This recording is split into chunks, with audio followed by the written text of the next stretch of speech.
vestibular melhores do mundo. E quero te dizer que é uma honra imensa ter você aqui conosco no nosso primeiro aulão online de 2020. Tudo isso que a gente está fazendo é por você, é para você e é com um foco único e exclusivo na tua aprovação. Nós, família MDM, nós somos pontes. Nós pegamos você aonde você está e levamos você até onde você sonha. E para que isso de verdade aconteça da melhor maneira possível, eu vou te dar uma dica. Você tem 10 segundos. Pega o teu caderno, pega a tua caneta, pega teu lápis. Por quê? Prepara o teu coração. Vai começar agora o maior aulão da história da tua vida. Se liga agora.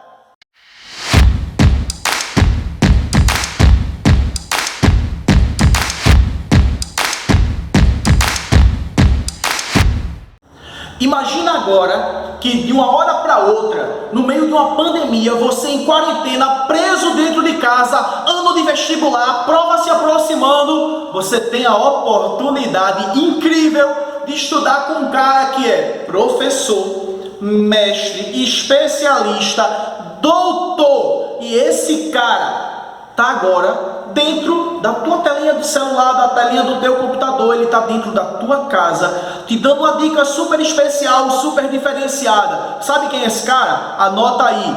Mestre, doutor Carlos Bravo, mestre de biologia do projeto Melhores do Mundo. Agora para você.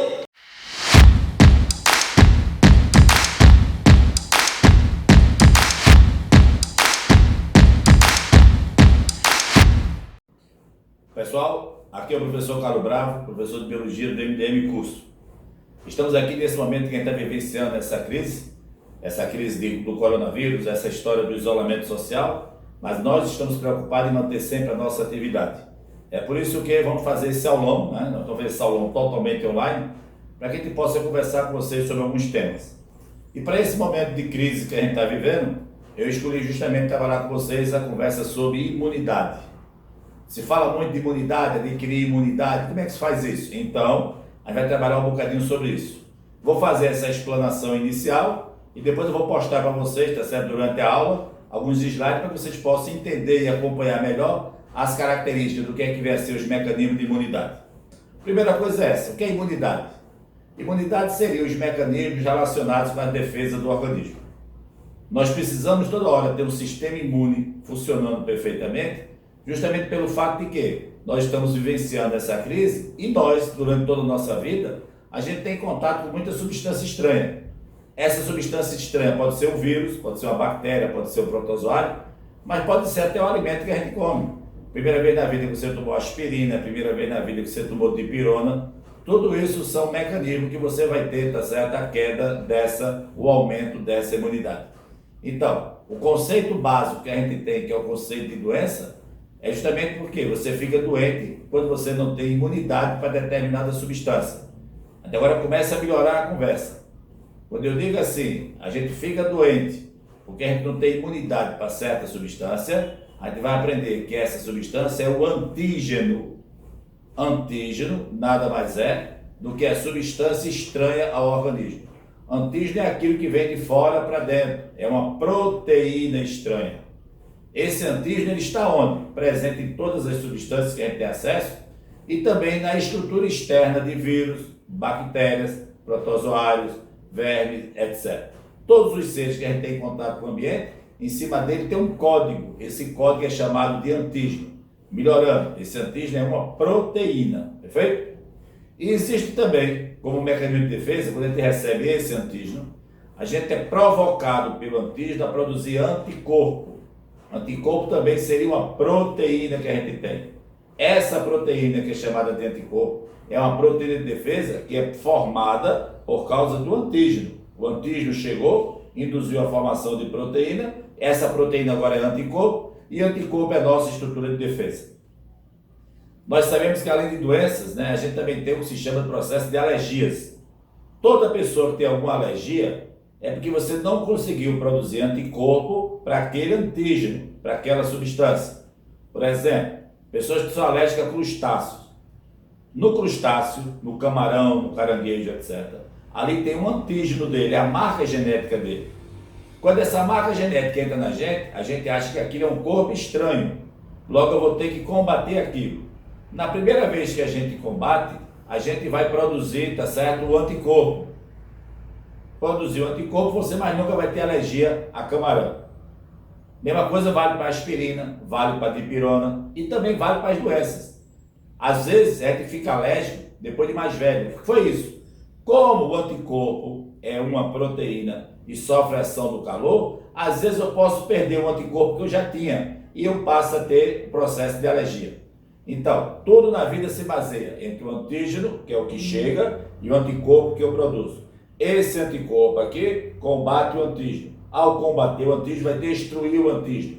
Destruindo o antígeno, a gente vai ter o nosso sistema imunológico. Perfeitamente? Outra coisa, com relação às doenças, segue o mesmo raciocínio. Aproveitando, toda pessoa aqui que tem alguma alergia, é sinal que não produziu anticorpo para aquele antígeno.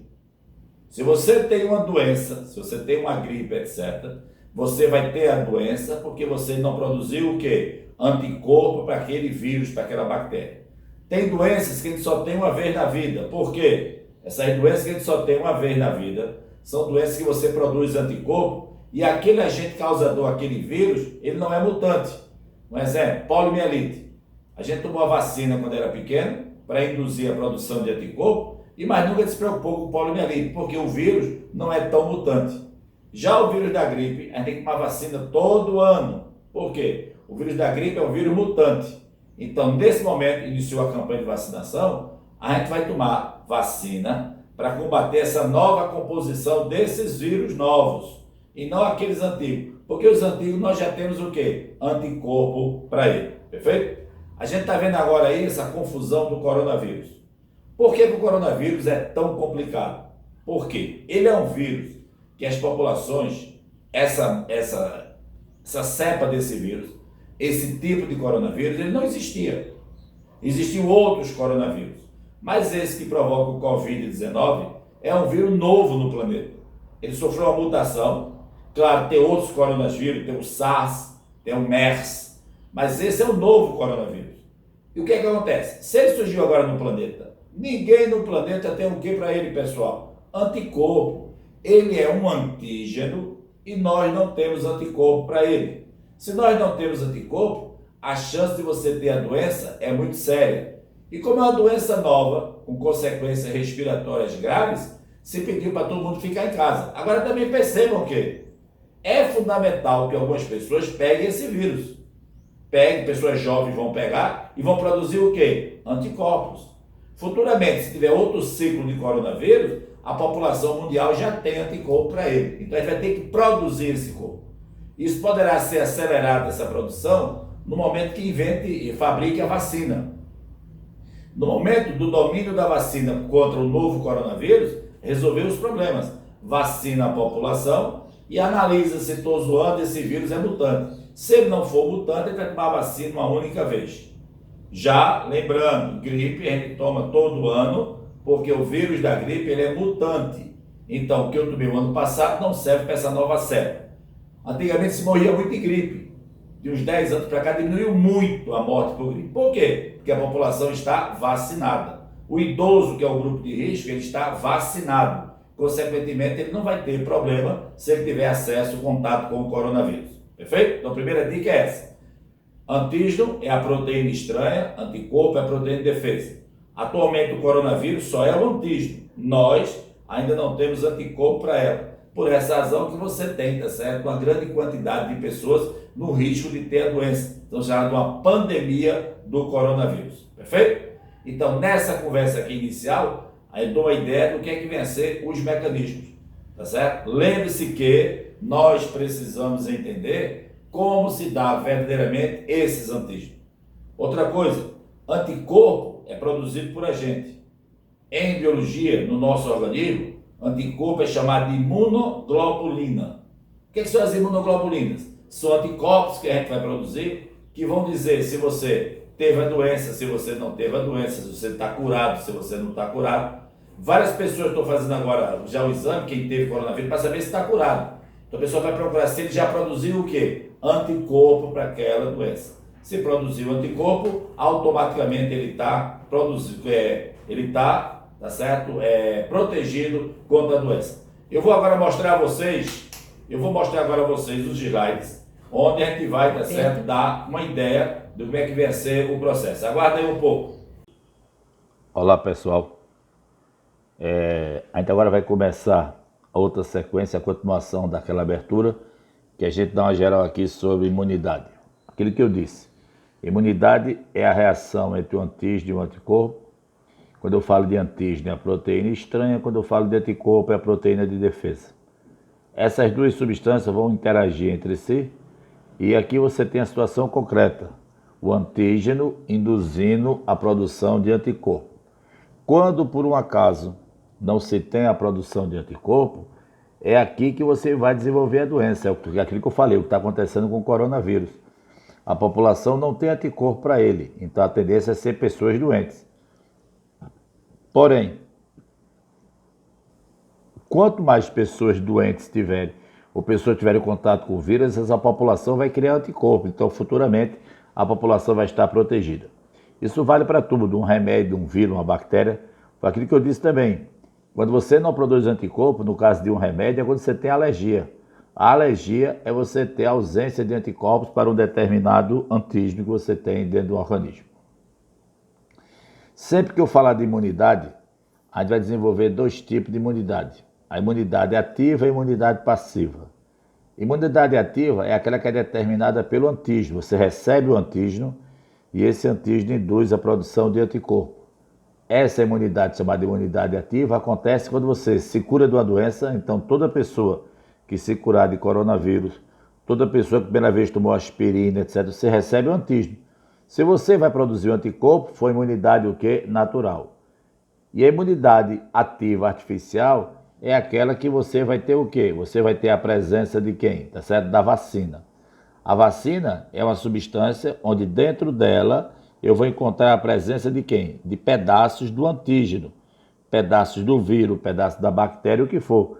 Esse pedaço é o antígeno, para induzir o meu organismo a produzir anticorpo. Lembrando que vacina é um método preventivo, ela vai lhe prevenir de uma doença.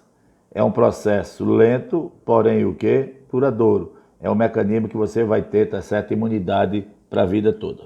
Perfeito?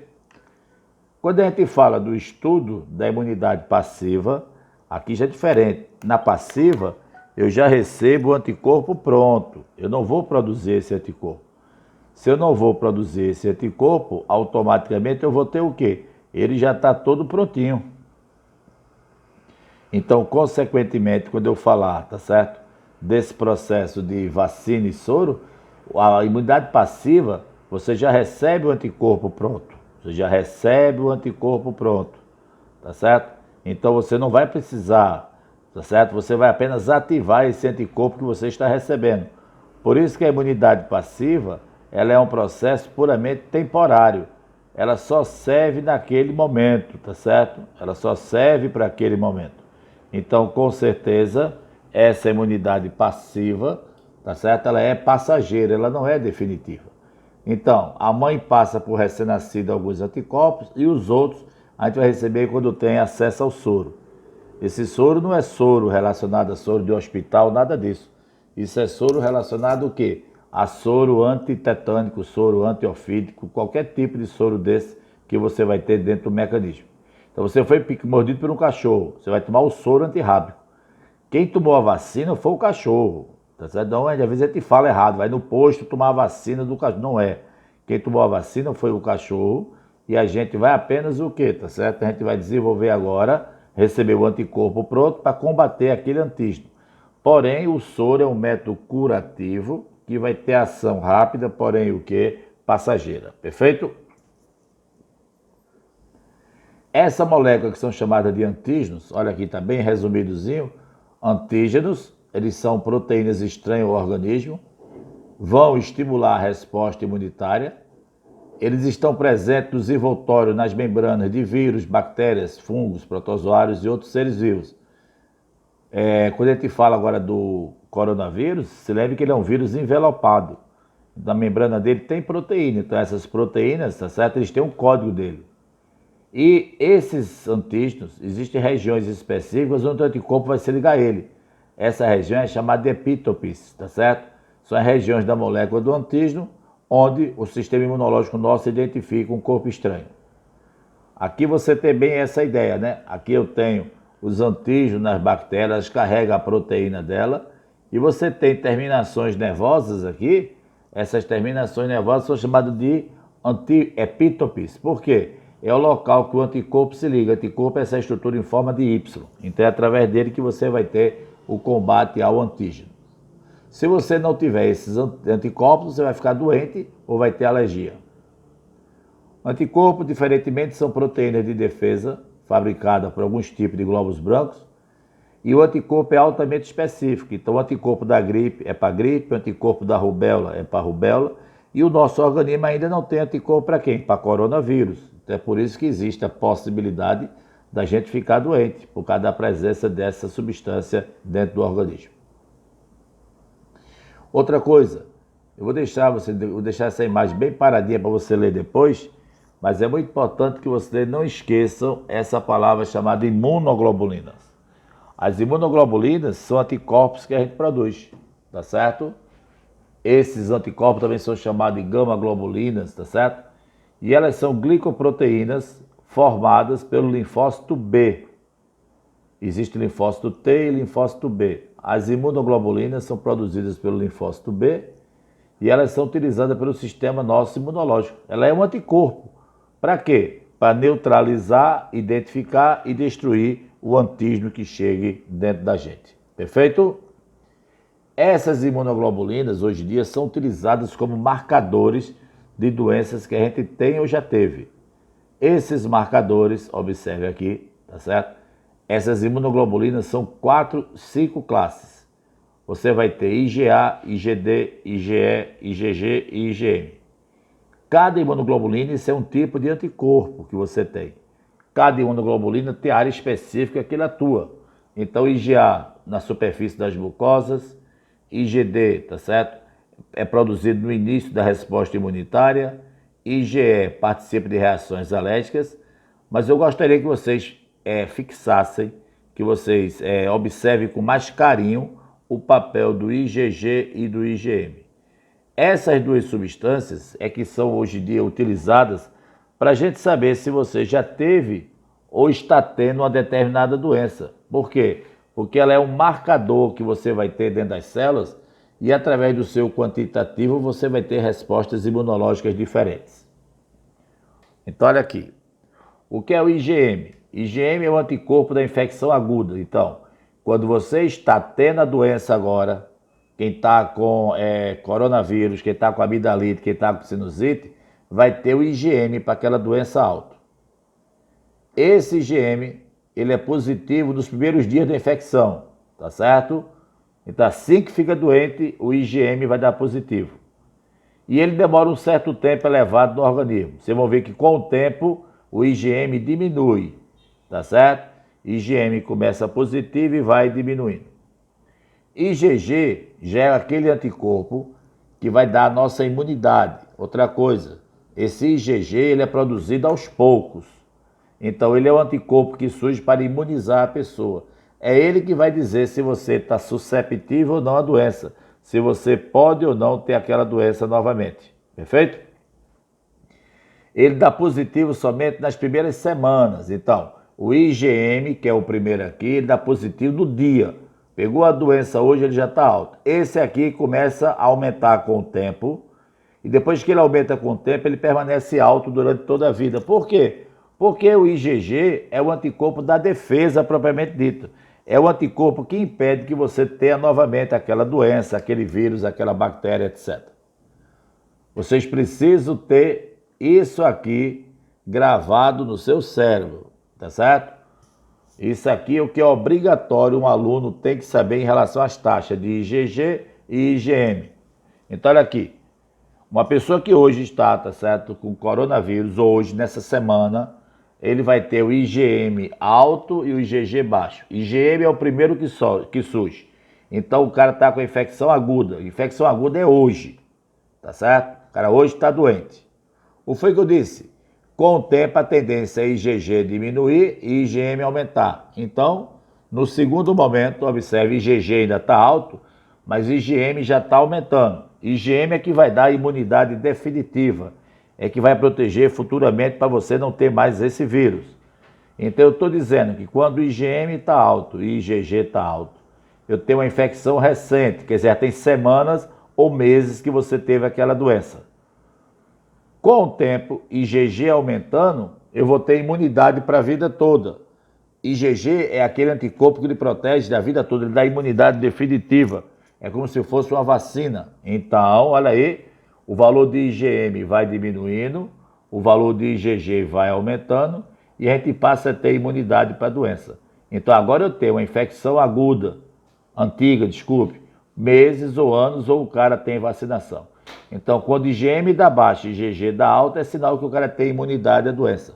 No caso, a vacina fez efeito, como não tem vacina ainda para o coronavírus, quem ficar vivo produziu o anticorpo. E quando você faz o exame hoje em dia, daqui a um coisa, rapaz, eu acho que eu tive coronavírus, aí o cara faz o exame. Se deu IgM baixo e IgG baixo, você não teve coronavírus. Você nunca entrou em contato com agente infeccioso. Em outras palavras, quando os dois dão baixo, você está susceptível a ter aquela doença que você está pensando que já teve. Perfeito? Olha aqui, ó. No primeiro momento da doença, o IgM está alto e o IgG começa a aumentar depois. Futuramente, para a gente ter a imunidade declarada, para a gente não ter mais doença e ter aquele anticorpo, olha aqui, com o tempo, o IgG vai ficar muito, muito alto e o IgM tende a cair, a ficar tendendo a zero, porque IgG é que dá imunidade definitiva e o IgM foi a imunidade do começo da doença, perfeito? Isso vai sempre mudando, aqui também, olha, por isso que muitas vezes o cara, na primeira vez o cara tem a doença e na segunda vez o cara não tem mais a doença, porque já está protegido. Por que está protegido? Porque você produziu o quê? Quando eu boto aqui esse gráfico alto, quer dizer que aqui tem IgG alto.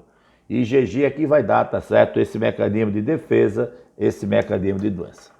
No mais, é você nesse momento manter os cuidados redobrados para que você não tenha, tá certo, acesso ao vírus. E muitas pessoas vão ter acesso ao vírus e vão se curar naturalmente. O grande cuidado é com o idoso, porque o idoso naturalmente tem poucas defesas para esse vírus, tá certo? No mais, tá certo? Sempre aqui à disposição. Qualquer dúvida que você precisar, você manda um e-mail para carlosbravobr@gmail.com ou me acha no Instagram, carlosbravo2. Manda uma mensagem para mim. Perfeito? Muito obrigado.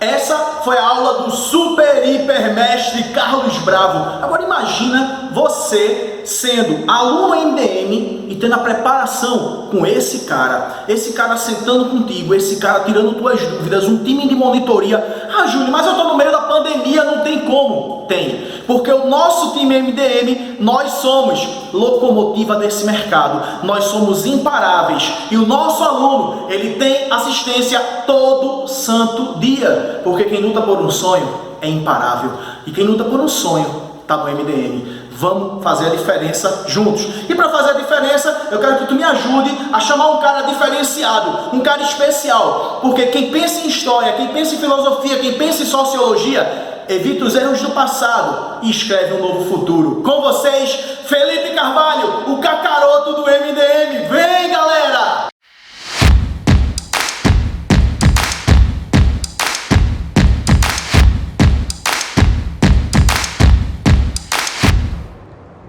Olá, fera! Tudo bom? Aqui é o professor Felipe Carvalho, sou seu professor de História.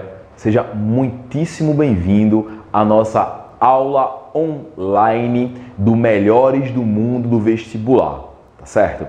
A gente vai conversar aqui, a gente vai construir um conhecimento bem legal acerca do Brasil, história do Brasil colônia, especificamente a economia e a administração durante o período pré-colonial, aquele período entre 1500 e 1530 da história do Brasil, tá certo? Você que está em casa, você que está aí se preparando para o Enem, para o vestibular, nós estamos sim passando por um momento muito difícil em termos de espécie, inclusive. Na verdade, é o globo, o mundo inteiro está mobilizado e nós estamos fazendo a nossa parte, mantendo você mobilizado, focado nos estudos. Então, acompanha aí com o material, você recebeu o nosso material, acompanha junto comigo e vamos juntos construir essa história de aprovação. Beleza? Simbora? Olha só. Bom, período pré-colonial. Olha só, a gente entende tranquilamente que quando Portugal ele tomou posse dos seus territórios na América, né, que vamos chamar ali de América Portuguesa, né, isso é fruto inclusive de um acordo com Espanha. Portugal e Espanha são duas nações que estão ali na Península Ibérica. Por isso, é muito comum, vou pegar aqui até o piloto para a gente sempre rabiscar algumas coisinhas aqui. É muito comum que a gente use o termo, quando for falar de Portugal e Espanha, use o termo de, anota aí, potências ibéricas. Quando você ouvir o termo potências ibéricas, você já sabe de quem eu estou tratando. Eu estou tratando de Portugal mais Espanha, tá bom? Como Portugal e Espanha eram os grandes países que se lançaram inicialmente, né, nas águas do Atlântico, nas incursões ultramarítimas europeias, para que eles não discutissem, não tivessem maiores problemas de relacionamento, fizeram assim, ó, vamos fazer alguns acordos aqui. E aí houveram uma série de tratados, né, para garantir ali que a terra que fosse encontrada pertenceria a Portugal e pertenceria à Espanha. Então a gente vai ter ali, por exemplo, a bula intercoetera, posteriormente ali o Tratado de Tordesilhas. Então, segundo o Tratado de Tordesilhas, todo o território que fosse encontrado, né, 320 léguas a oeste, Cabo Verde, a gente vai ter esse território como sendo o território de Portugal, tá bom? Então, quando a gente fala de Brasil colonial, período pré-colonial entre 1500 e 1530, desconstrua da sua cabecinha a ideia do mapa do Brasil tal qual nós vemos hoje, tá bom? Daqui a pouco eu vou aqui mostrar, não vou adiantar para você logo. Olha, esse Brasil que a gente está falando, ele é esse Brasil aqui, ó. Aqui seria a linha imaginária de Tordesilhas, tá certo? E essa aqui é a área que pertenceria a Portugal, tá bom? Nos primeiros anos, entre 1500 e 1530, que é o que a gente vai tratar na nossa aula de hoje, a gente vai tratar especificamente dessa área litorânea aqui, né? Que foi a área dos primeiros contatos dos portugueses com a terra e com os povos nativos que aqui habitavam, tá bom? Então, vamos lembrar que eu não estou falando apenas de Portugal enquanto aquele país que está lá na Europa, na Península Ibérica. Quando eu falo Portugal, eu quero que você interprete que é um império. E o Império de Portugal ele tem possessões inclusive no Oriente. E no Oriente, o comércio, que é o comércio de especiarias, ele é um comércio extremamente lucrativo, tá bom? Olha só, produtos como, por exemplo, as especiarias, né? O cravo, a canela, que a gente pode utilizar, por exemplo, né? na comida. Aí você aí, tanta guerra foi feita por conta dessas especiarias e a gente hoje em dia utiliza sazão. Já viu essa piada por aí? Pois é. Esses produtos como seda, como mirra, que saíam do Oriente e eram vendidos no Ocidente a valores muito altos, garantiam expressivos lucros para Portugal. De forma que, quando Portugal tomou posse de seu território, aqui na América Portuguesa, né, tomou posse do território de Brasil, de início não se encontrou ali produtos que de fato mostrassem grande lucratividade, que superassem o potencial lucrativo que se obtinha das possessões lusitanas. Lusitana é o termo que a gente vai referir para Portugal, certo? Esses produtos que vinham do Oriente, né, advindos das possessões portuguesas no Oriente para ser vendidos na Europa, eles apresentavam muito mais lucratividade do que o que os portugueses encontraram inicialmente no Brasil. Qual foi o grande produto que de fato tinha um grande potencial lucrativo e que advinha do Brasil? O pau-brasil, a madeira de pau-brasil, né? Porque dela se extraía ali um corante, um líquido avermelhado, rubro, né? E que desse líquido se tingia tecidos, e esses tecidos, nessa coloração específica, essa coloração rubra, eram tecidos muito valiosos na Europa. Isso para além do fato de que a madeira de pau-brasil é uma madeira de que se faz móveis muito bonitos, muito valiosos, tá certo? Então, a vinculação entre a política mercantilista, que é a política mercantilista é a política econômica vigente entre os séculos XV e século XVI, né? Isso século XVII também, que é a política colonialista, a política metalista, de acúmulo de metais preciosos. Pra você ter uma noção, na América Espanhola, logo de início os espanhóis encontraram ali ouro, prata, então foi muito vantajoso para os espanhóis começar o processo de colonização, de tomar posse, de gerenciar, de administrar, de ocupar aquele território, gastar energia, gastar esforços para garantir as possessões ali, né? E dali extrair os metais preciosos, porque na ótica mercantilista nós temos ali o metalismo, que é o que? O acúmulo de metais preciosos, tá bom? O mercantilismo, ele é uma política econômica, tá bom?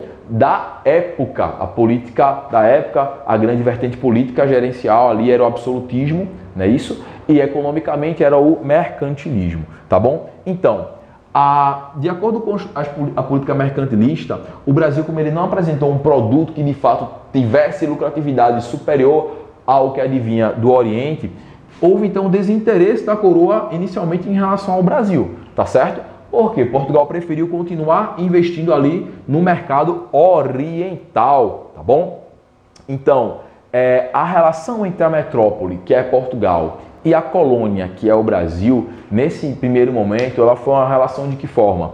Portugal investiu aqui em estabelecer feitorias. Feitorias que são, na verdade, grandes fortificações, né? Isso, grandes fortificações, tal qual você vê aqui nessa imagem, você pode acompanhar através do seu material também. São fortes mesmo, né? Onde, quando uma esquadra lusitana que aporta no Brasil, os marinheiros eles vão poder ali sair das embarcações e se proteger, ter um espaço para descansar, para restaurar suas forças. É um espaço onde eles vão estar acumulando ali toda a madeira de pau-brasil que vai ser extraída, né, para posteriormente também ser levada para as embarcações, tá certo? É um espaço fortificado, tá bom? Então, voltando aqui para cá, para o lado interior da gente, vamos ter aqui o seguinte. Essa relação vai ser estabelecimento de feitorias. Essas feitorias também têm a função de dar um suporte para a defesa do território. Obviamente, quando a gente estuda sobre incursões ultramarítimas europeias,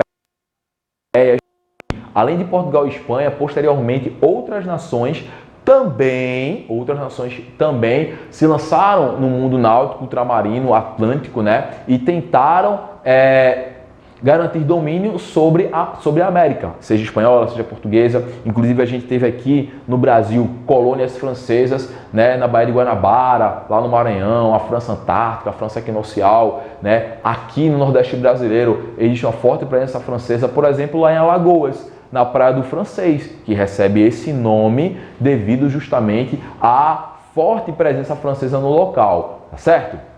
Bom, a gente vai ter então principal forma, né, de garantir essa vinda dos portugueses, dessas caravelas para cá, para extrair algum produto. Que produto é esse? O produto é o pau-brasil. Então, o pau-brasil, quando a gente pensa em ciclos econômicos da história do nosso país, da história da nação brasileira, o primeiro produto que foi extraído do Brasil para ser levado para o mercado externo, para o mercado europeu, foi o pau-brasil, chamado pelos povos nativos de Ibirapitinga, tá certo? Tá bom? Olha só, eu quero destacar para você que tudo que é extraído do Brasil e que é levado para o mercado europeu, ele vai gerar uma lucratividade para a coroa, vai ter uma parcela ali de lucratividade que vai diretamente ali para a coroa lusitana, direcionado em impostos para a coroa lusitana, né? Que é o chamado estanco. O estanco é a garantia dos rendimentos devido ao monopólio sobre um produto de forma legal, o monopólio da coroa portuguesa. O primeiro agrupamento de lusitanos que teve autorização real da coroa portuguesa para explorar o pau-brasil e as demais potencialidades econômicas dessa nova colônia foi o grupo do Fernando de Noronha em 1503. Então, Fernando de Noronha, ele extraía ali, ele coordenava a extração de pau-brasil, do Brasil, né, do Ibirapitinga. Eu vou falando bem devagarinho, bem pausadamente para a língua não travar aqui, né? E ele tinha que garantir o estanco real, né? Isso, passar para o rei aquilo que era necessário, né, para garantir ali a lucratividade e impostos para o rei, tá certo? Então a gente tem aqui o seguinte, pessoal. Essas são as configurações ali desse primeiro momento da relação entre Brasil e Portugal. Só voltar para cá, tá bom? Tá aqui esse mapa que a gente já utilizou, tá aqui as feitorias e quem é que extraía esse pau-brasil? Eram os portugueses que desciam nas caravelas e cortavam essas madeiras para levar de volta? Não. A mão de obra utilizada era a mão de obra indígena, que nos primeiros tempos de contato com os europeus tiveram um contato harmonioso, tiveram um contato muito harmônico, não é isso? E o indígena, ele trocava, ele fazia, ó, legal, mas que vestimentas, que nem a ideia de vestimenta a gente vai utilizar aqui, né? O que é que cobre o corpo dessas pessoas, desses indivíduos? Então, o indígena, ele não conhecia a bota, ele não conhecia o espelho, ele não conhecia o tecido, né? Isso. Então, ele tirava a madeira e entregava para o europeu, porque tinha abundância também, para ele era uma coisa que tanto faz, que estava tranquilo ali dele entregar algo e receber algo em troca disso. Então, essa relação de troca nós chamamos de escambo, tá bom? Então, outra observação que eu vou colocar aqui para você. Não confunde o termo estanco, é diferente do termo escambo, tá bom? Estanco é diferente do escambo, estanco e escambo, tá certo? Então aqui, pessoal, e aí lembrar sempre, hein? Estanco uma coisa, escambo é outra, ok? Simbora aqui, ó. Vem comigo. Gente, então, quadro geral aqui para a gente lembrar dessa economia, dessa administração desse Brasil pré-colonial, né? 1500, 1530. Mão de obra indígena feita através do escambo, ok? A troca de madeira por pequenos objetos dos portugueses, tá bom? Vamos lembrar também das feitorias, os locais onde a madeira para o Brasil era ali armazenada, tá bom?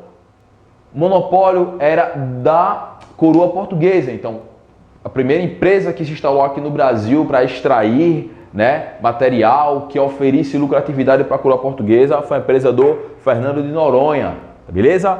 Então, compreendendo tudo isso aqui, a gente vai começar a observar que, com o passar do tempo, outras nações começaram a também, né, querer vir e tomar posse dessas dominações aqui, dessas possessões aqui de Brasil, né? E, como a gente já falou, Portugal de fato não trouxe para cá pessoal para ocupar e permanecer nesse espaço.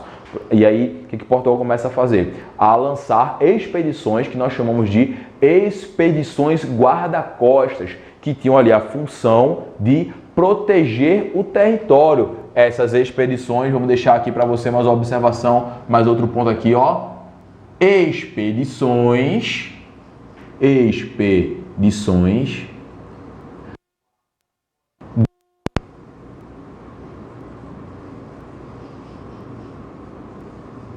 foram várias. Aí você imagina um conjunto de navios, de naus, né, para policiar o litoral brasileiro e com isso garantir que outras nações não tomem posse do território. Claro que não foi suficiente, tá bom? Claro que não foi suficiente, né?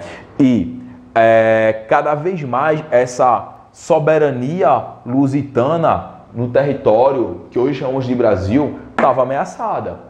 Então, a partir de 1530, de fato, Portugal necessita iniciar um processo de colonização efetivo, garantir que haja aqui um meio de produção que garanta a permanência de um grupo de colonos, né, que ocupe e que permaneça no território para garantir ali de fato a soberania lusitana, tá bom?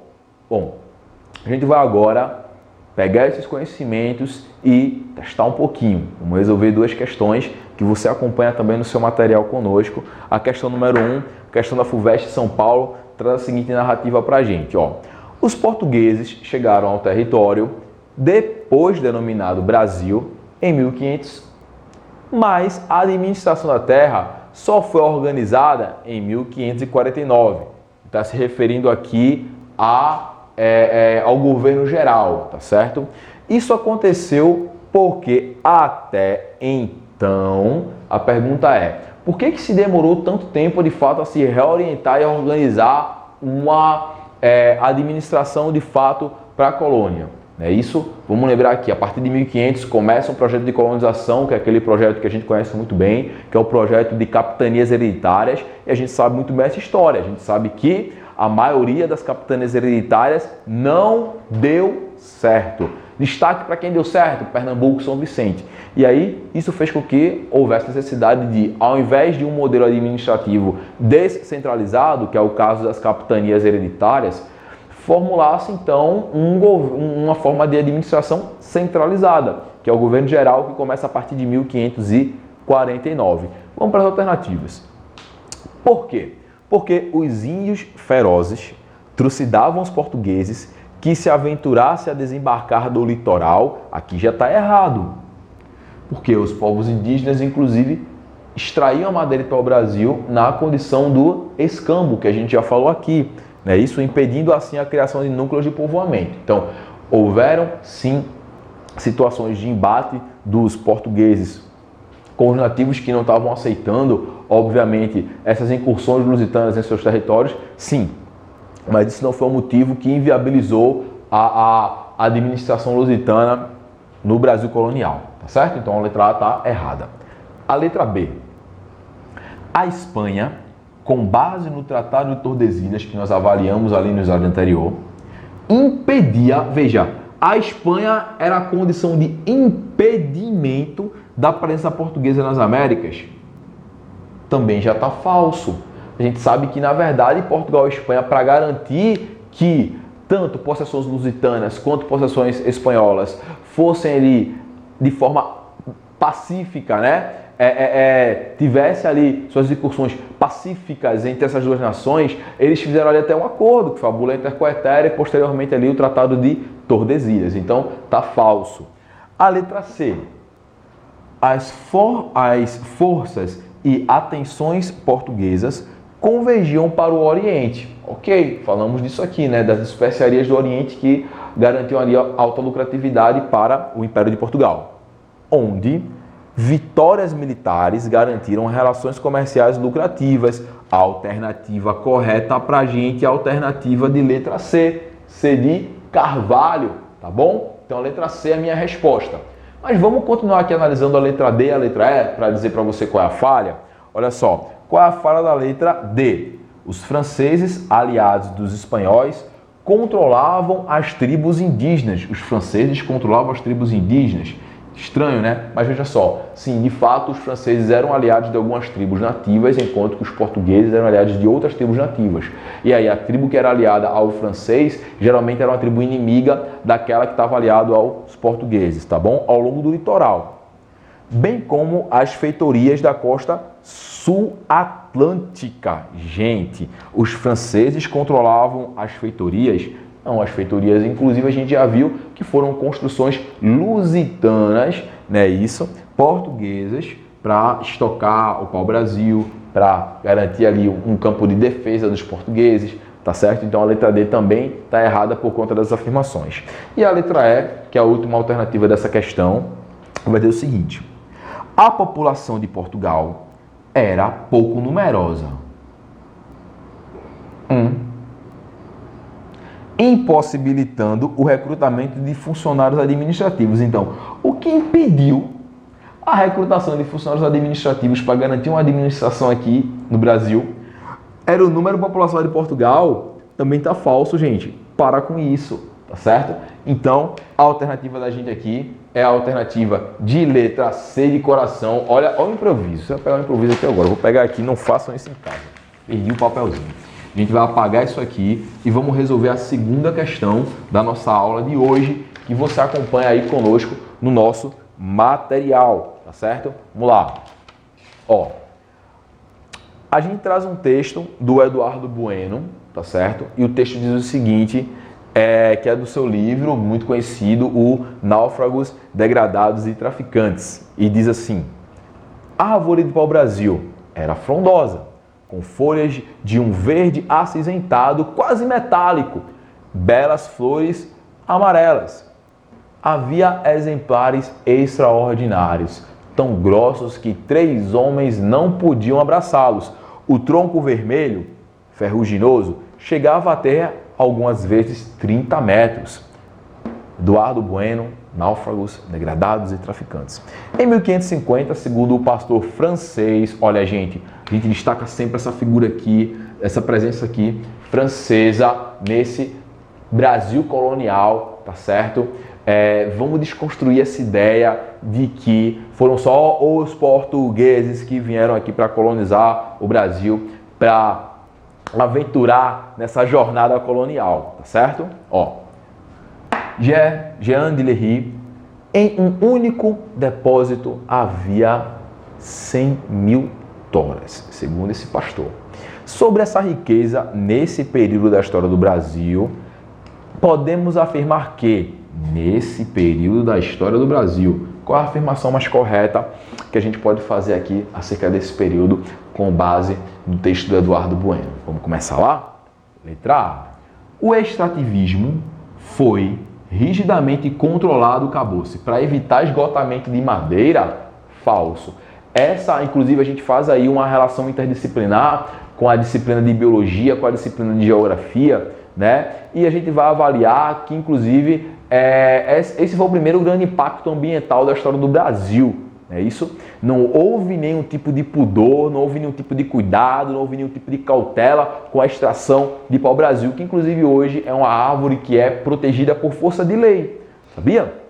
O pau-brasil ele correu, inclusive, risco de extinção, esse símbolo aí da nossa nação, tá bom? Então, não havia esse controle para evitar o esgotamento de madeira, tá certo? Não havia essa consciência ambiental e que, infelizmente, parece que ainda hoje para muita gente não existe consciência ambiental, né? Parece que as nossas árvores, parece que a nossa mata, a nossa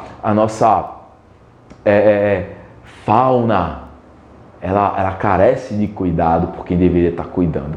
Esse é assunto para outra aula da gente, tá certo? Vamos voltar para cá. Letra B.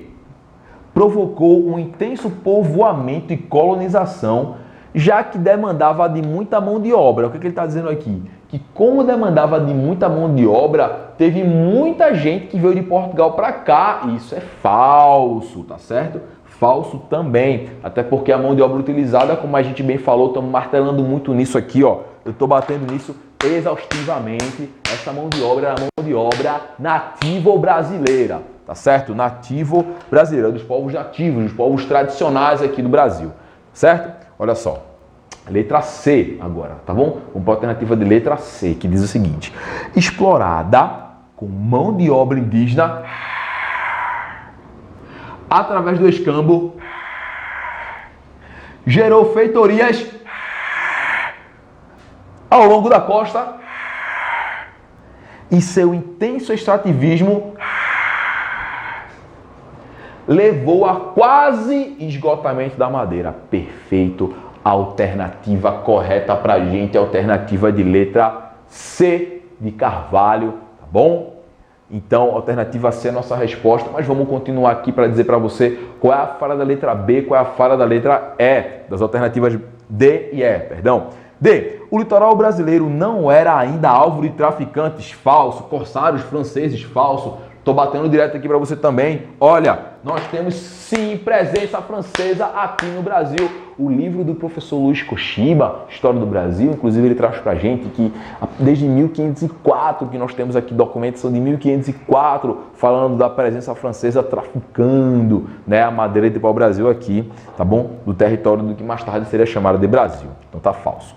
Letra E. Os choques violentos com as tribos foram inevitáveis. Certo, houveram sim choques com algumas tribos, é verdade. Já que os portugueses arrendatários escravizaram as tribos litorâneas para a exploração do pau-brasil. Olha, eu estou falando nesse período da história. Houve escravização das comunidades nativo-brasileiras, Felipe? Houve. Mas nesse momento da história, essa relação, a gente falou aqui também na nossa aula, era uma relação harmônica, né? 1500, 1530, a gente tem uma relação harmônica. Esse primeiro momento, esses primeiros contatos, esses primeiros anos, a gente ainda não vai ter um quadro geral de embates, né, isso, e de escravização dos povos indígenas, porque esses povos indígenas eram a mão de obra utilizada através do escambo. Alternativa correta pra gente, alternativa de letra C, fera.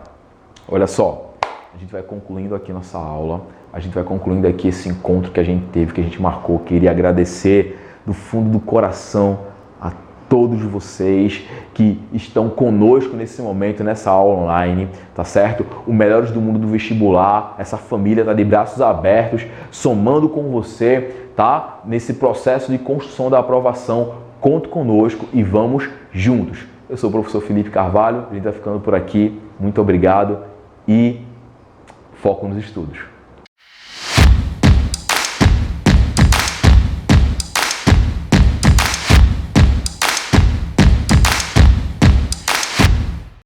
Geralmente, muitas pessoas têm uma dúvida imensa, têm um medo muito grande quando fala sobre a parte de exatas. Uma dessas disciplinas é a disciplina de física e ela é uma dor de cabeça para quem gosta de humanas, para quem quer fazer saúde, é apaixonado por biologia e tem dificuldade com física. E muita gente de exatas ainda sente dor de cabeça em alguns conceitos que são fundamentais. É nesse momento que aparece, dentro da família MDM, um cara diferenciado chamado Eduardo Pérez. Grava esse nome. É um cara que tem o costume de fazer um trabalho muito diferenciado. Imagina que de repente você está lá estudando e tem monitoria online, e você tem ficha extra, e você tem aula extra, e você tem resolução de questão. Cara, se você quer de verdade aprender, a tua hora é essa. Eduardo Pérez, foca, fogo no parquinho, detona.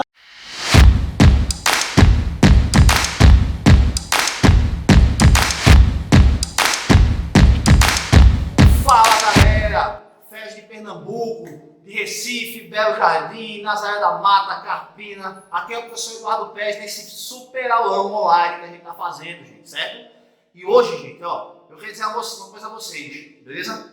Vocês estão de parabéns, gente. De parabéns, vocês estão pagando o preço, tá? No domingo, enquanto muita gente aí está fazendo qualquer outra coisa, vocês podem pagar o preço e estar aqui assistindo esse aulão, certo? Que a gente está com o maior prazer de fazer com vocês, junto no caso, eu, Eduardo Pérez de Física, junto com o Felipe Carvalho, a Fera de História, Diogo Didier, que é um grande nome da redação, e Carlos Bravo, que dispensa comentários, professor de Biologia, mestre de Biologia, beleza, gente? Então é o seguinte, ó.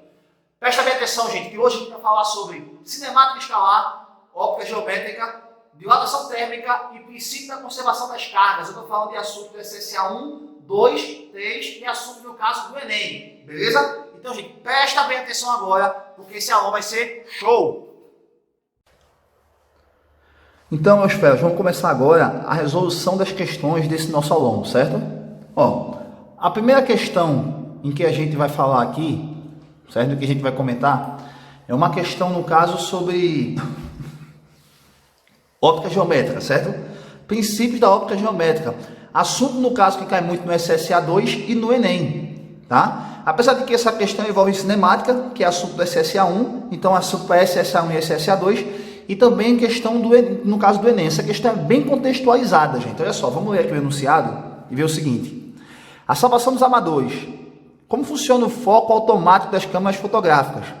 Existem basicamente dois sistemas. O primeiro é usado por câmera do tipo reflex. Apertando levemente o botão disparador, alguns fachos de luz entram na máquina e depois de rebatidos atingem o sensor. Este envia as informações para um microprocessador dentro da máquina, que calcula a distância e ajusta o foco por meio de um pequeno motor que regula a lente na posição adequada. O segundo sistema é aquele que envia os raios de luz infravermelho, usado em geral por máquinas compactas, totalmente automáticas. Na frente do corpo da câmera, há um dispositivo que emite os raios. Eles batem no objeto focalizado e voltam para o sensor localizado logo abaixo do emissor infravermelho. Então a máquina calcula a distância do objeto e ajusta o foco. Gente, esse segundo caso que ele fala, né? Veja que ele fala o seguinte: o segundo sistema é aquele que envia raio de luz infravermelho, usado em geral em máquinas compactas, totalmente automáticas. Na frente do corpo da câmera há um dispositivo que emite raio, eles batem no objeto focalizado e voltam, ou seja, quando ele bate e volta, é uma reflexão da luz, certo? Aí vamos lá. Ele dá no caso essa imagem aí, ok? Serviço completo, máquinas automáticas usam 2 sistemas diferentes de focalização, ele diz aqui, certo? Passando para o terceiro slide, gente, a gente vê no caso qual é a pergunta. Então é bem importante no caso, é interessante que você veja e saiba qual é a pergunta, o que ele está pedindo na questão. Se você souber o que ele está pedindo, fica muito mais fácil, gente, certo? Então vê, um conselho que eu dou é que quando você no caso for ler uma questão com um texto muito grande, veja que essa questão tem um texto enorme e tem uma figura. Primeiro você vai lá no último parágrafo e vê qual é a pergunta. Depois que você achar a pergunta, que você for atrás dos dados, você vai ver o seguinte, gente, tá? Que vai ficar muito mais simples, você vai ser muito mais objetivo na procura dos dados, na coleta desses dados, certo? Então vamos lá, aqui é o último parágrafo da questão. Em um processo de focalização realizado por uma câmera, como a citada no texto, uma onda em luz infravermelho é captada de volta após 5 vezes 10 a menos 7 segundos de sua emissão, como ilustrado na figura. Nessas condições, sabendo que a velocidade da onda de luz infravermelho vale C vezes 10 a oitava metro por segundo, pode-se afirmar que a distância do objeto à câmera e o fenômeno óptico indispensável no correto funcionamento do mecanismo de focalização do segundo sistema citado no texto são, respectivamente, o quê? Aí ele dá, no caso, a distância, né, entre a máquina e o objeto, ok? E ele quer saber, no caso, qual é o fenômeno óptico, certo? Ele quer a distância e o fenômeno óptico. Gente, preste atenção, tá? Eu tenho 3 tipos de fenômenos ópticos. Primeiro é a reflexão, certo? E quando é que ocorre a reflexão? Ocorre da seguinte forma. Observe aqui, gente. Você vai observar que quando a luz ela incide em um meio e volta para o mesmo meio, como está aparecendo aqui, eu tenho uma reflexão. Isso ocorre geralmente em espelhos, certo? Agora veja só, quando a luz ela bate na superfície, né, ela incide em um meio e passa para outro meio, passa para o outro lado, como ocorre no vidro transparente ou na água cristalina, por exemplo, você tem uma refração, ok? Agora, se a luz bater nesse meio e ele não voltar para o mesmo meio e nem passar para outro meio, ele vai ser absorvido aqui, ó. Então eu tenho absorção. Então o fenômeno já está bem claro. A luz ela bate, no caso, na máquina e volta. Na verdade, a luz, ela bate no objeto e volta, certo? Se ela bate e volta para o mesmo meio, então o fenômeno já sei que é reflexão. Se o fenômeno é reflexão, vou só voltar um pouquinho aqui, gente, tá? Você percebe o seguinte, que você já poderia, no caso, descartar letra A, letra C e letra E, certo? Você teria, no caso, 2 opções aí, ok? Ou você teria a opção da letra B, ou você teria a opção da letra D, certo? Você já descartaria 2. Então, o que acontece, gente? Ó, então, tem aqui o seguinte, nesse caso, o fenômeno que tem aqui é reflexão, ok? Eu já tenho fenômeno. Continuando aqui, gente, a gente vê o seguinte, ó, preste atenção, a gente tem que calcular a distância, certo? Na cinemática, distância, gente, é velocidade vezes o tempo. Ah, professor, e por que não tem vez de velocidade, tem C? Porque ele fala da velocidade da luz. É representado pela letra C, certo? C no caso de celery, que é velocidade no caso que é algo relacionado ao italiano, certo? Então é o seguinte, ó, esse C quer dizer velocidade da luz. Então o espaço é C vezes delta T. Mas por que sobre 2? Gente, preste atenção, o raio de luz ele bate e volta. É uma reflexão. Então o tempo que ele dá é o tempo de emissão. É o tempo, no caso, esses 5 vezes 10 a menos 7 segundos que ele dá, é o tempo com que ele bate no objeto e volta. Entendeu? Então essa distância aí, gente, foi 2 vezes que ocorreu. Então, no caso, o que eu tenho que saber? A distância calculada com esse tempo de 5 vezes 10 a menos 7, dividido por 2. Por quê? Porque ele não quer a distância de ida e volta. Ele quer apenas a distância entre a máquina e o objeto. Ele está querendo apenas isso. Então, eu vou substituir os valores. O C, que é a velocidade da luz que ele deu, é uma constante. é 3 vezes 10 a oitava metros por segundo, certo? E o tempo é 5 vezes 10 a menos 7 segundos. Então tá aqui, ó. Aí eu tenho o seguinte, o que eu faço aqui? Isso aqui é a multiplicação com potência de 10. 3 vezes 5, 15, tá? Aí você repete a base que é 10 e soma os expoentes. 8 menos 7 vai dar mais 1. Então você tem 15 vezes 10 elevado a mais 1 dividido por 2, certo? Aí eu tenho aqui 15 dividido por 2 dá quanto? 7,5. Então ΔS vai ser 7,5 vezes 10 a primeira. Ou ΔS vai ser igual a 75 metros. Ok, gente? Então tá aí, no caso, a resposta que é 75 metros reflexão. Então vamos ver aqui qual é a resposta, certo? Voltando aqui no caso do nosso slide, a gente percebe então que a resposta é letra B, 75 metros reflexão da luz, certo, gente? Tá aqui, ó, toda a resolução para você, ok? O fenômeno no caso é a reflexão da luz, porque a luz bate e volta, muito simples, e a distância percorrida é 75 metros, certo? Porque na verdade deu 150 metros, mas esses 150 metros, no caso, é a ida mais a volta da luz. Ele não quer a ida mais a volta, ele não quer a distância percorrida pela luz, ele só quer a distância entre a máquina e o objeto. Foi isso que ele pediu a você, certo? Então, nossa primeira questão foi resolvida, que é uma questão no caso de óptica geométrica e cinemática, gente, cinemática escalar, ok? Segunda questão, gente, é uma questão eu acho que é uma questão teórica, certo? De um assunto, no caso, que cai com frequência no SSA2, mas também cai na prova do Enem, tá? É uma questão também que contextualiza algo, tá? É um caso particular de dilatação térmica, então vamos responder isso aqui, vamos ver. Uma placa de alumínio tem um grande orifício circular, no qual foi colocado um pino, também de alumínio, com grande folga. O pino e a placa são aquecidos de 500 graus Celsius simultaneamente. Podemos afirmar que, olha só, gente, letra A folga irá aumentar, pois o pino ao ser aquecido irá contrair-se. Letra B, a folga diminuirá, pois ao aquecermos a chapa, a área do orifício diminui. Letra C, a folga diminuirá, pois o pino se dilata muito mais que o orifício. E letra D, a folga irá aumentar, pois o diâmetro do orifício aumenta mais que o diâmetro do pino. E letra E, a folga diminuirá, pois o pino se dilata, certo? E a área do orifício não se altera. Ó o que ele fala, gente. A placa de alumínio tem um grande orifício circular, no qual foi colocado um pino, também de alumínio, com grande folga, ou seja, existe uma folga, no caso, entre o pino, certo? E o orifício, ok? Existe uma folga, por quê? Porque o orifício é maior do que o pino, beleza? Ele tem uma área maior. Então, bora lá.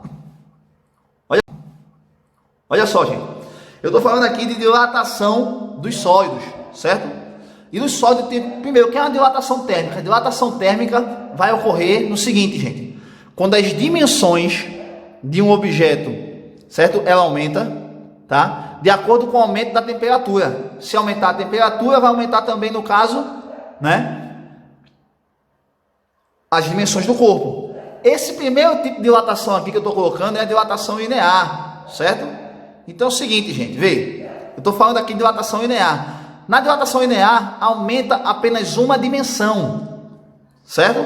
Então aumentou aqui uma dimensão, que é o comprimento. Então ΔL, que é o aumento de comprimento, é igual a L0 vezes alfa vezes ΔT. Onde ΔT é a variação de temperatura. Gente, esse alfa quer dizer coeficiente de dilatação linear. O que é coeficiente de dilatação linear? Muito simples, gente. Coeficiente de dilatação linear é o quanto, no caso, ele pode aumentar ou o quanto ele pode diminuir, certo? O quanto ele pode aumentar ou o quanto ele pode diminuir quando a temperatura aumenta ou diminui, ok? E o coeficiente, no caso de dilatação, tá? Ele é uma grandeza física que é totalmente dependente do material, totalmente dependente, certo? Ou seja, o ferro tem um coeficiente, o alumínio tem outro coeficiente, mas na questão ele fala que tanto o pino quanto a placa que tem um orifício é de alumínio, então eles possuem o mesmo coeficiente de dilatação. Então se eles forem do mesmo tamanho, eles vão aumentar da mesma forma, certo?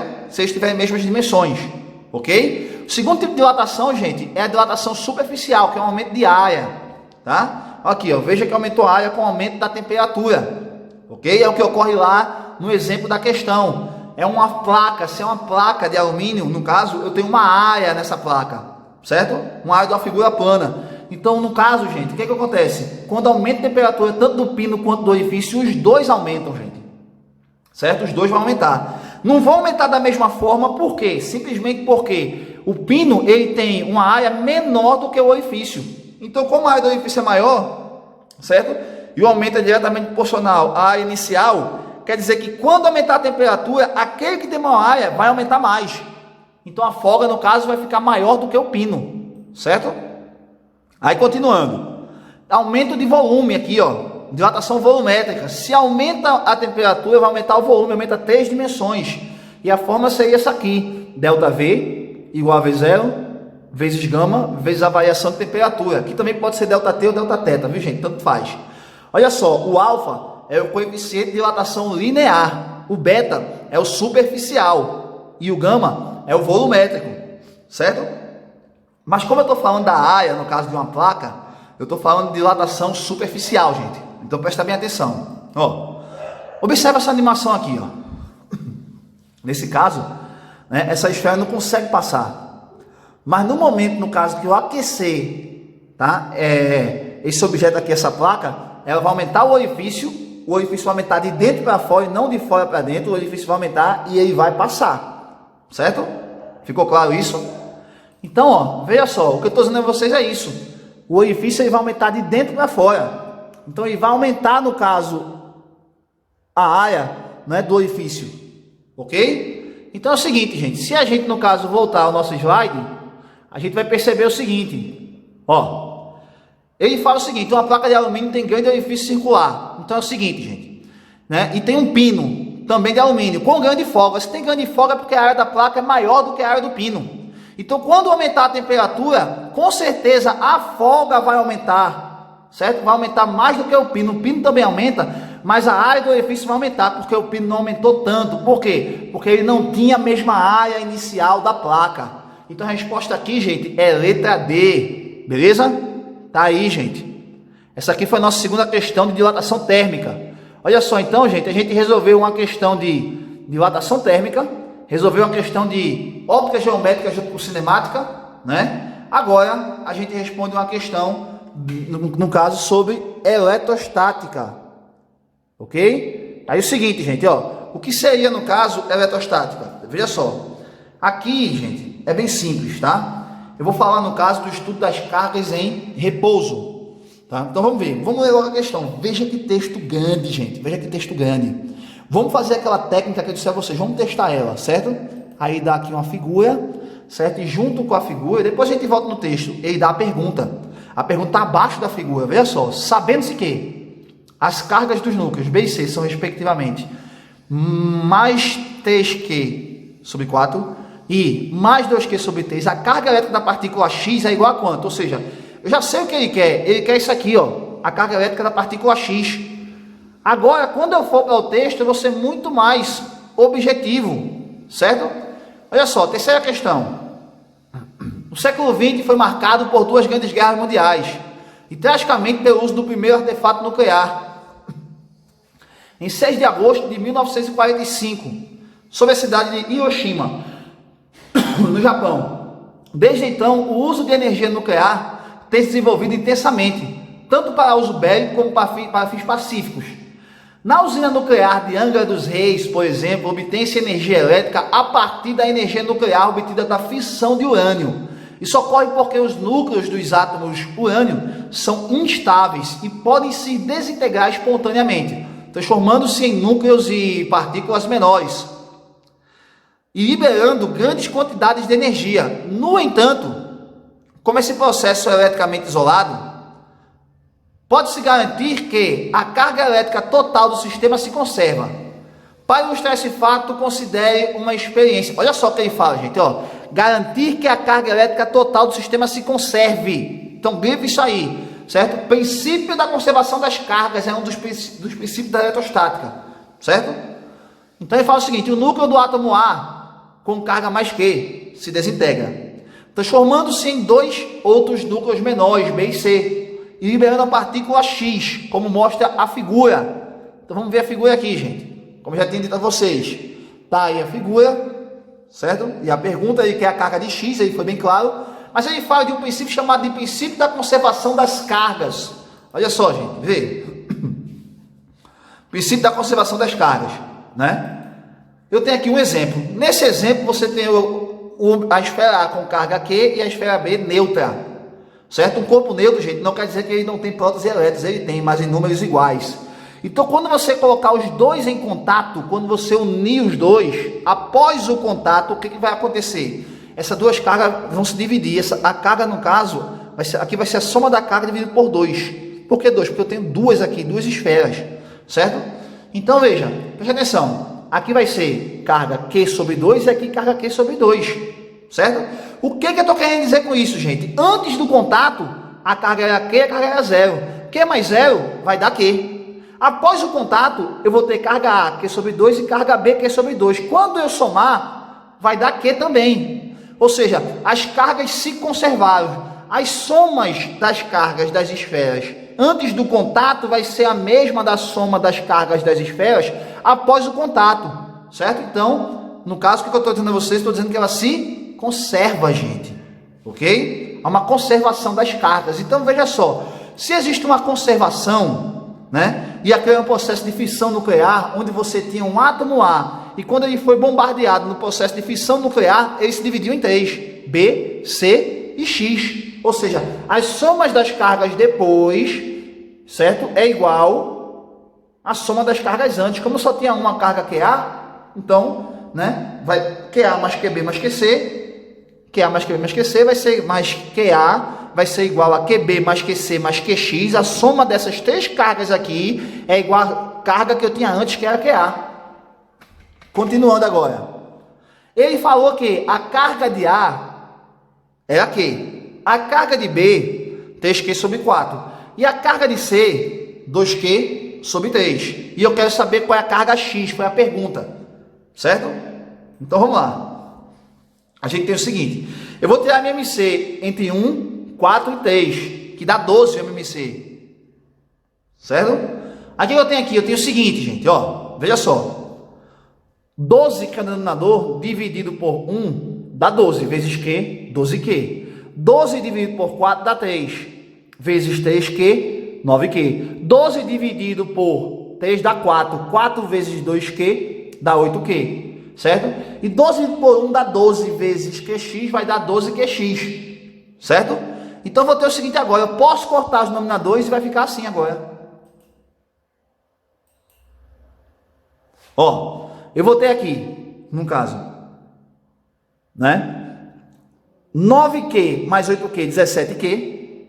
Esse mais 17Q passa para o outro lado, vai ficar menos 17Q. Então, vou ter menos 5Q igual a 12Q sobre... né? Eu vou ter aqui, no caso, QX, né? Menos 5Q igual a 12QX. Então, o que vai acontecer? Esse 12 que está multiplicando, ele passa dividindo. Portanto, você vai ter o seguinte, QX igual a menos 5Q dividido por 12, certo? Esse, no caso, gente, é o valor, certo? Foi o valor encontrado, né, na carga QX. Olha só, gente, presta bem atenção, tá? Resolvemos aqui uma questão de cinemática junto com óptica geométrica. A gente resolveu uma questão de dilatação térmica e outra questão de eletrostática, de princípio da conservação das cargas. Então, olha só, a gente resolveu questões de assuntos de primeiro, segundo e terceiro ano, todas contextualizadas. Certo, gente? Os meus assuntos, no caso, de primeiro, segundo e terceiro ano. Então, gente, olha só. Preste atenção. Dá uma estudada nisso aí. São assuntos simples, questões contextualizadas nesse estilo aí, gente, tá? Que você pode encontrar no Enem. Então, gente, preste atenção que você pode tudo menos desistir, beleza? Então, gente, ó, é uma honra dividir esse aulão junto com o Diogo Didier, né? Junto com o Felipe Carvalho e com o grande professor de biologia, Carlos Bravo. Galera, show pra vocês e um bom resto de final de semana para todos. Cheio para todos aí, gente. Tchau.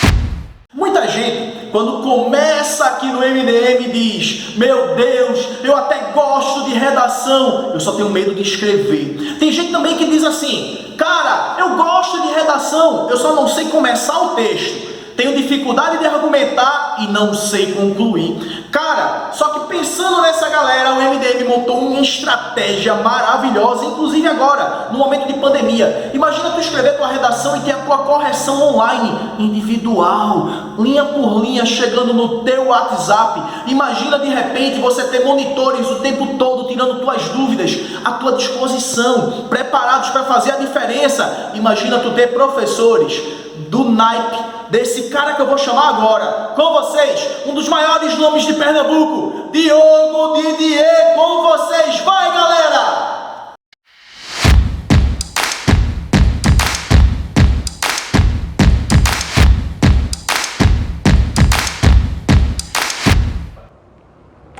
E aí, galerinha, tudo bom com vocês? Aqui é Diogo Didier, professor de redação. Estou aqui para arrasar com vocês, né, do ponto positivo da palavra, para que a gente consiga se diferenciar no vestibular com essa matéria que é linda, tão importante, né, para a gente alcançar notas altíssimas no Enem. Também nesse confinamento, né, que é uma coisa agora, né, infelizmente, devido à imposição desse vírus, mas diante dessa conjuntura não podemos deixar de escrever e, sobretudo, não podemos deixar de praticar a redação. Lembra disso, né? Que é o diferencial, é o tempero da redação. E nossa aula de hoje vai ser bem bacana, que eu vou tratar com vocês da estrutura basilar da redação do Enem, tá? Eu vou te dar todos os detalhes possíveis e imagináveis para você se diferenciar dessa prova. Então vem comigo? Vamos embora arrasar? Estou aqui no quadro e eu costumo dar aos meus alunos a seguinte instrução para entender a redação do Enem, tá? A redação do Enem, ela começa assim. Na realidade, essa daqui é a redação do Enem. Sejam tolerantes comigo, imaginem que isso aqui seja um triângulo, tá? Invertido, tá? Diga como é que é isso. Isso aqui, para quem não sabe, público do MDM, é a redação do Enem. Prazer, redação do Enem, o pessoal do MDM que está em casa nos assistindo já estão devidamente apresentados. Didier, como é que é isso? O texto do Enem, ele começa do geral para o particular. Guarda isso sempre, tá? Didier, como é que isso acontece? Primeiro, eu vou ter fora do triângulo um tema. E esse tema aqui, ele vai ser duas coisas, tá? Esse tema, ele vai ser social e ele será geral. Deixa eu botar aqui embaixo. Geral. Mas também tem um outro detalhe desse tema, tá? Que eu vou colocar mais para cá. Esse tema, deixa eu botar aqui em cima para ficar mais visível. Esse tema também será uma problemática. Mas essa problemática aqui eu vou deixar em banho-maria para discutir um pouco mais à frente, tá? Didier, como é assim o tema do Enem será social? É bem simples. O Enem não vai nos dar um tema de Marte. O Enem não vai nos dar um tema que a gente não saiba absolutamente nada. Inclusive, eu até me preocupo quando algum aluno fala assim para mim: Didier, eu não sei nada do tema do vestibular. Ou quando eu dou alguma redação em sala de aula, ele me diz assim: professor, eu não sei absolutamente nada desse tema. Por que é preocupante isso? Porque todos os temas que caem no Enem estão ligados à nossa realidade de vida nacional. Então você deveria saber o mínimo daquela discussão para elaborar um texto. Na pior das hipóteses, você poderia olhar para os textos motivadores, fazer uma leitura atenta deles e tentar, isso na última hipótese, reconstruir o que está ali com outras palavras para não deixar um texto em branco, tá? Então, seja, o texto do Enem vai ser da sociedade, com discussões que nós deveríamos saber. O Enem também terá um tema que será geral. Como assim geral, Didier?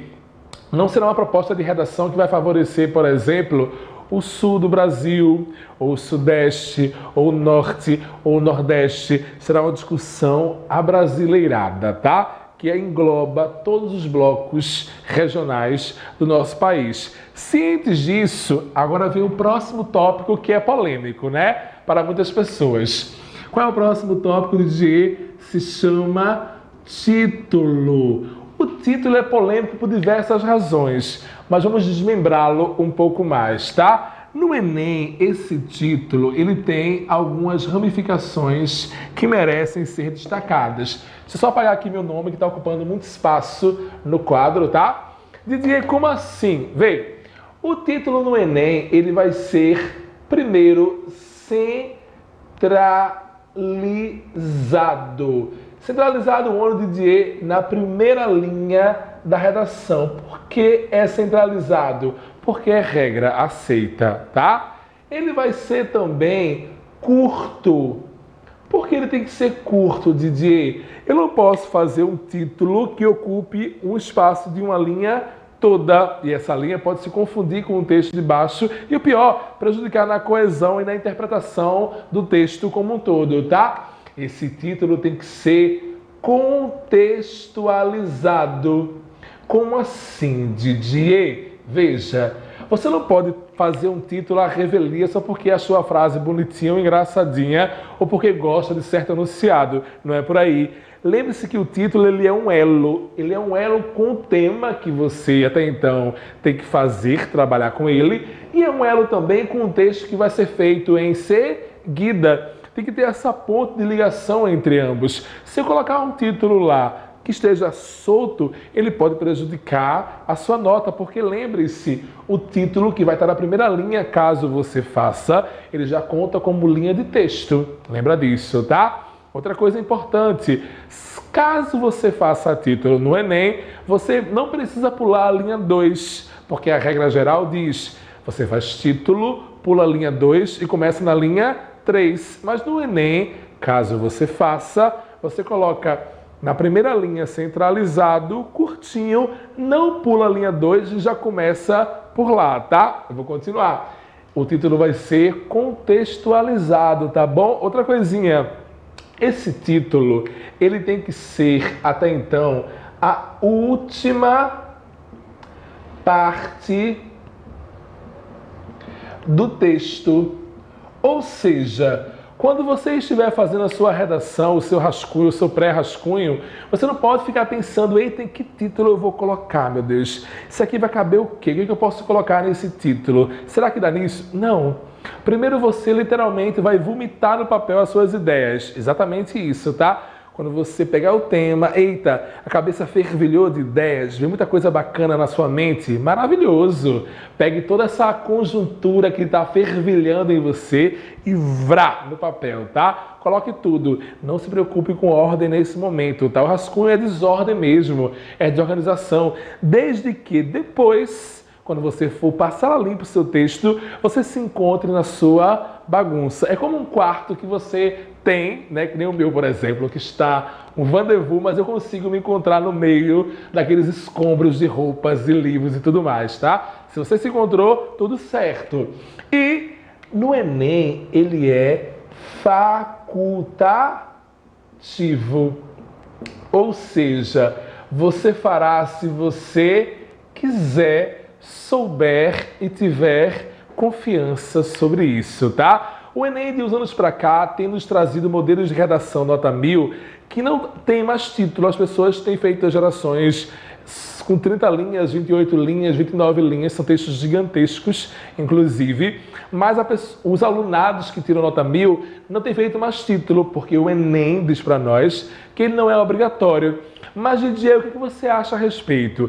Eu acho que mesmo o Enem não nos obrigando a fazer o título, é bacana que você estude sobre isso e leia a respeito, porque ele faz parte do bojo redacional ligado à estrutura basilar da redação. Inclusive, aqui em Recife, Pernambuco, tem outros vestibulares, né? Temos a prova da UPE, no SSA 3, que o título é obrigatório. Então, ou seja, o aluno que vai fazer o vestibular do Enem, vai fazer aqui em Pernambuco, o SSA 3 da UPE, tem esse conflito de terem duas provas de redações que são similares em alguns pontos, mas que se distinguem em outros bem específicos. Então, por que não treinar título no pré-vestibular ou na isolada para que no Enem, caso você não queira fazer, não faça. Comece o texto já na linha 1 e vá arrasando até o final. Mas, caso vá fazer a UPE, no SSA 3, já tem a prática redacional, já se diferencia nesse quesito. Se você que nos assiste é de outra parte do Brasil, melhor ainda. Há outros vestibulares e concursos públicos que têm a mesma pegada e que o título ele é obrigatório, tá? Então,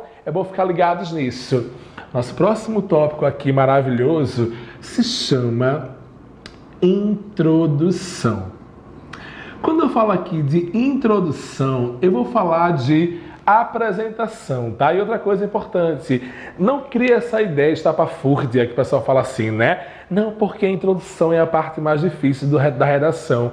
Muito pelo contrário, a introdução é a parte mais fácil do texto. Difícil mesmo é você argumentar bem e trazer propostas de solução que diferenciem você dos outros candidatos do vestibular. Começar é muito fácil e tem milhões de formas para isso, tá? Sendo que na introdução o Enem nos pede algo chamado de tese. E o que é essa tese, Didier? A tese do Enem é basicamente a ideia central do meu texto. Mas, Didier, eu tenho uma dificuldade enorme de encontrar a minha tese. Vamos matar agora essa dificuldade de uma vez por todas. Vira para cá, me acompanha? Vamos imaginar o seguinte tema, tá? Vou botar aqui em cima, o tema é saúde pública, pegando o gancho do coronavírus, que infelizmente nos colocou em casa, confinados, por N razões, tá? Se o tema é, sei lá, os desafios da saúde pública no Brasil, um exemplo, como é que eu faço para descobrir essa minha tese, tá? Você coloca o tema numa redoma e pergunta ou o porquê desse tema, o porquê dos desafios da saúde pública ou quais são os desafios da saúde. Feito isso, você vai tentar extrair aqui respostas que podem ser diversas, tá? E essas respostas, só lembrando que isso aqui não coloquei para vocês, não vou colocar agora, tá? Isso é um pré-rascunho. Isso aqui se chama processamento mental. A gente faz isso aqui sem necessariamente ir no papel. Como é que é isso, Didier? O professor lhe dá um tema, a professora lhe dá um tema de redação e você começa a fervilhar de ideias, mas elas ficam desordenadas. Vamos imaginar, você coloca aqui, quais são os desafios da saúde pública? Sei lá, investimento, descaso, descrédito científico. Um exemplo, negligência, superlotação e por aí vai, tá? A ideia é que esse quadro aí fique cheio de coisas. Essa bagunça na sua cabeça tem que ir para o papel, tá? E você tem que colocar isso numa redoma, perguntar o que você acha sobre o tema e colocar pequenas palavras ou frases soltas. Agora vem o ponto decisivo, tá? Se você quer arrasar no vestibular, como os meus alunos geralmente arrasam, o que você vai fazer, minha linda e meu lindo? Você vai pegar aquele braço aquele braço do tema que muitas pessoas não iriam pegar. O que é o tema? Imagine que isso aqui seja um polvo. Lembra do polvo? Aquele animal cheio de tentáculos? Pois é, o polvo é cheio de tentáculos. Se eu pegar qualquer tentáculo aqui, não está ligado ao tema? Perfeito. Se eu pegar qualquer tentáculo aqui, está ligado a ele. Esse tentáculo vai ser a minha tese, que está ligada ao tema e que vai ser norteada ao longo do texto, tá? Basta saber qual é o melhor tentáculo. O aluno preguiçoso, ele pegaria aqueles tentáculos mais previsíveis. Por exemplo, dizer que é descaso do governo, negligência, superlotação. Mas se você que leu muito, estudou muito, tá aqui no MDM arrasando nessa live maravilhosa, com esses vídeos incríveis para você do outro lado, você vai pegar, por exemplo, descrédito científico como tese, para dizer que no Brasil a negação ou o silenciamento à ciência tem resvalado na formação médica, por exemplo, que é imprescindível para o aprimoramento da saúde pública no Brasil. Já comecei, sabe, dizendo, cheguei chegando, não sou qualquer aluno de redação não, tá? Estou aqui para me diferenciar. Mas, Didier, eu não tenho essa prática ainda. Eu leio pouco, eu pratico menos ainda. Eu posso, por exemplo, pegar uma tese mais simplória e colocar na minha introdução? Pode, não tem problema nenhum, desde que sua introdução esteja bem amarradinha, tá? De preferência como o Enem gosta, né? Com alguma referência histórica já na primeira linha, para você mostrar conhecimento para essa banca. Se ela estiver bem amarrada e seu texto muito coeso e coerente, tudo certo, tá? Mas vá mentalizando isso para, na sua cabeça, começar a construir teses na introdução que te diferenciem de outros seres humanos. Aqui eu estou no desenvolvimento 1, veja que interessante, e no desenvolvimento 2, o D1 ou D2, como vulgarmente é chamado, tá? Vê, nessas duas categorias aqui, desses dois parágrafos, redacionais, tem uma coisa que eu não vou lhe ensinar aqui. Por que eu não vou lhe ensinar, Didier? Porque, na verdade, você já sabe. Eu fico até preocupado, por exemplo, quando alunos me chegam dizendo assim, poxa, professor, no meu colégio ou em algum espaço X, o professor me ensinou a argumentar. É perigoso isso. Por que é perigoso? Porque eu não vou lhe ensinar o que você já sabe. Lembra, né? Nós somos humanos construídos com bases intimamente argumentativas. É só você fazer uma reflexão agora. Vou deixar uma pergunta para você ficar pensando, maturando do outro lado. Quem aqui de vocês nunca mentiu para os seus pais? Deixei o silêncio proposital, tá? Se você nunca mentiu para os seus pais, parabéns, eu acho lindíssimo isso. Mas a maioria de nós, quiçá todos, já mentimos para os nossos pais em diversas circunstâncias ao longo da vida, seja para nos favorecer ou para poupar nossos pais de problemas que não são da seara dele. O que é isso, Didier? É argumentação. Todo mundo sabe argumentar. A gente argumenta quando nos convém, quando para nós é mais confortável, tá? Então, assim, não caia nessa discussão, nesse discurso falacioso de dizer, não, meu aluno não sabe argumentar. Ele talvez não saiba organizar a sua argumentação ou não tenha leituras para isso, que é uma outra discussão, que de fato é imprescindível, tá? Aqui está intimamente ligada à leitura, argumentação. Se eu não for uma pessoa que tem uma prática de leitura assídua, dificilmente eu vou argumentar com frequência. E como é que eu vou, Didier, ler? Porque, por exemplo, Didier, eu não gosto de ler, vamos bater a real? Didier, eu não gosto de ler, ou só leio aquilo que eu gosto, né, que é o mais comum de se ocorrer. Mas veja, eu já estive no seu lugar enquanto pré-vestibulando e eu cometi o mesmo erro antes de me formar em letras. Por sorte do universo, eu tive o privilégio de conhecer uma professora de redação que disse, olha, você tem talento escrevendo, mas o texto é pobre de conteúdo, tem que ler. E eu comecei paulatinamente lendo coisas diversas e hoje eu tenho o maior prazer em sair de um livro e pegar um outro completamente diferente. Didier, não tenho hábito de livro, tenho que otimizar o tempo, o vestibular é amanhã, lembra disso, né? O vestibular é amanhã e eu não sei o que fazer nesse sentido. O que eu faço? Temos à disposição a tecnologia a nosso favor. Temos celulares, smartphones, tudo muito próximo de nós para que o conhecimento esteja na palma da nossa mão. Vou deixar aqui uma dica muito boa, tá? Para mim muito funcionou na época quando eu fiz pré-vestibular e para você certamente será muito útil.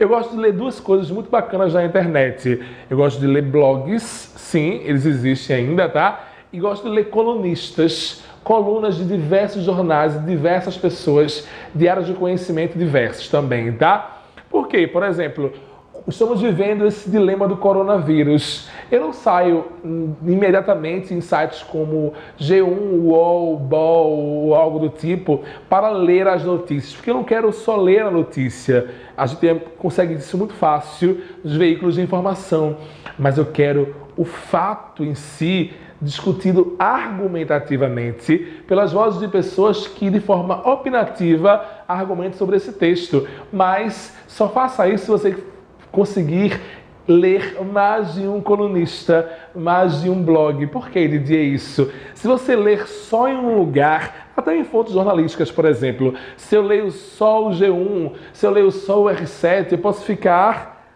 alienado e construir um único olhar em torno da discussão. Quando você ler sobre o mesmo assunto em várias perspectivas, você amplia o raciocínio e, consequentemente, amplia a argumentação, tá? Que é o senso crítico. Eu vou ter aqui embaixo, que é o ponto principal, né? Eu vou ter a conclusão, lembra dela, né? Que é o que diferencia o Enem de outros vestibulares. Aqui por exemplo, o Enem chama para nós de proposta, o nome é lindo. Propostas de intervenção social, que nós conhecemos vulgarmente como soluções. Didier, por que soluções? Aí a gente mata agora, me acompanha?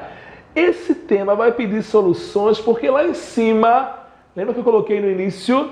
O tema, ele é uma problemática, ou seja, o tema do Enem não é um problema, é um conjunto de problemas que vai desembocar em possíveis soluções. Mas, Didier, vê só, tem temas do Enem que não tem solução, por N questões, né? O pessoal falou para mim isso com o tema da surdez e da manipulação do controle do usuário. Didier, esses temas não têm solução, como é que é isso? O vestibular pode errar qualquer coisa, povo. Ele pode errar, Deus o livre guarde, né? Como errou ano passado. As suas notas, pode trocar as provas, pode ter vazamentos, né? O Enem tem um histórico horrível, pode ter problemas com o ProUni, com o SISU, né? Isso pode acontecer. Mas errar o tema, até agora não. Por quê? Porque a banca, ela para, ela analisa, ela pesquisa, ela vai atrás de informações desse tema para que tenhamos um leque gigantesco para introduzir, desenvolver e concluir esse texto, tá? Só lembrando, para ser uma solução do Enem, eu tenho que responder alguns porquês, né? Ou seja, o que a gente vai solucionar, quem vai solucionar, como ou por meio de que, né? O para quê e ainda dá algum tipo de finalidade, tá? Esses cinco tópicos aqui são essenciais para a conclusão, mas tinha um outro detalhe ainda que talvez não dê tempo de colocar aqui hoje, que se você conseguir fazer tudo isso, lembrando que tem que ter aqui a conjunção conclusiva, iniciando a conclusão, depois responder a esses tópicos aqui e, se possível, retomar alguma coisa que você disse lá na introdução, um trecho de um livro, um verso de um poema, um fato histórico, qualquer que seja o tópico que você utilizou, que colocou na introdução, na primeira linha, ser colocado depois da finalidade para o texto ficar coeso e coesivo e coerente, né? Do início ao fim. Galera, de verdade, foi isso. Espero muito que vocês tenham gostado, tá? Se precisar de qualquer coisa, já sabe, é só procurar a página do MDM, que eu vou estar por aqui, Diogo Didier à disposição, tá? E já sabe, tá? O mundo é teu e o lugar para você estudar no mundo é o MDM. Tamo juntos. Tchau, tchau.